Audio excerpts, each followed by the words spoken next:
My father died last month. He was 87. He was in really decrepit shape. He was blind in one eye, he had heart failure, and he had dementia. My mom died about 15 years ago. And I have mixed emotions. My sister and I, we're sad, we're relieved, and we're angry. When I was growing up, I had this chore where I would hold a garbage bag open by the fridge. Out food, because there was no room for the groceries you just bought home. He'd throw out all the produce, everything out of date, and every time he threw something in the bag, he'd say, let's chuck it. Just chuck that. Steaks, I forgot about those. Chuck it. It's just irritating. The guy was an addict. He was addicted to shopping, like a lot of us.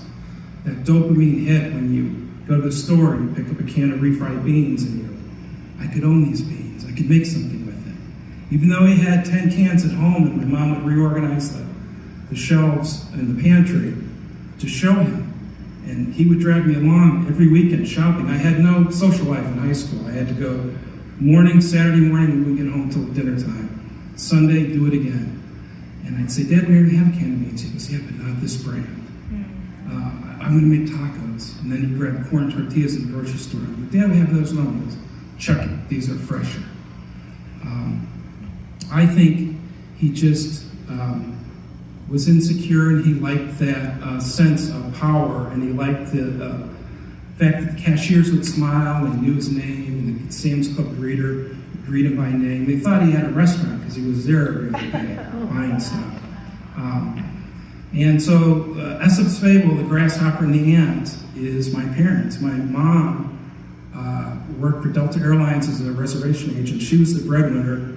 She was responsible. She was the ant saving for the winter time. My dad was the grasshopper following his bliss, and the ant took him in and protected him. He was a salesman.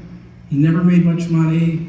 He was always losing his lines. He sold dental equipment, and he was disorganized. So my mom would have to get his receipts together and file his expense reports to get the money. She filed his taxes. Her salary would pay his taxes.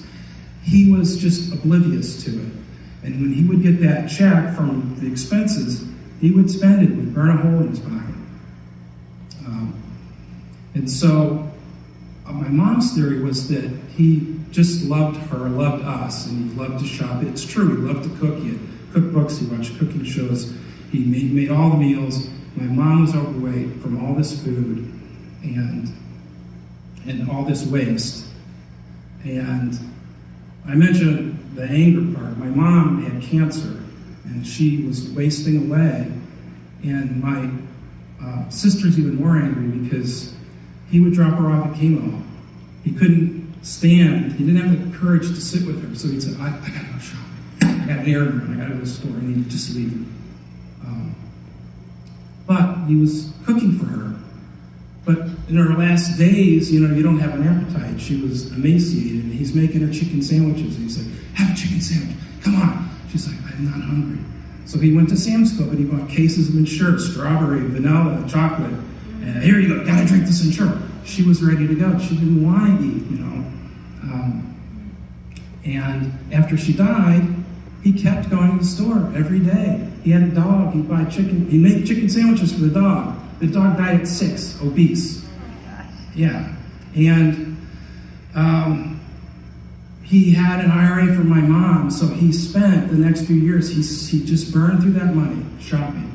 He shopped at like Dollar Tree, Walmart, and Sam's Club, and his house was so full of stuff that when we put him into assisted living, we had to hire a consultant to go through his house, like a lot of orders, and they're like, he had 100 pairs of khakis from Sam's Club, and he had 100 blue jeans, and 100 shirts. He had 100 everything, and we're like, Dad, you can only take so much to the place. You have a dresser.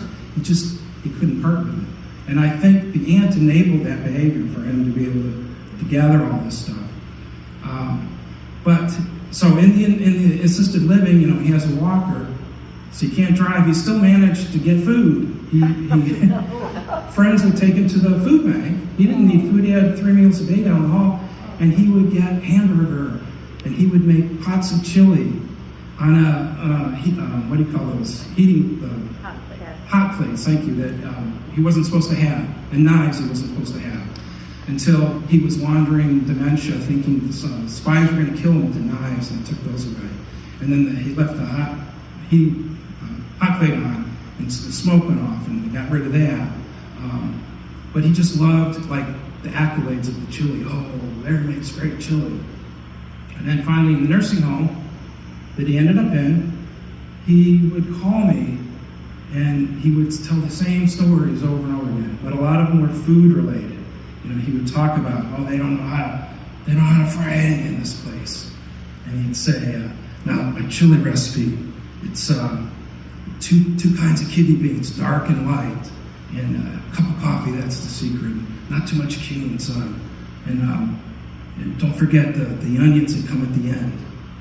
Now, I don't shop like my dad, and neither does my sister. We don't waste food, but we both make that chili.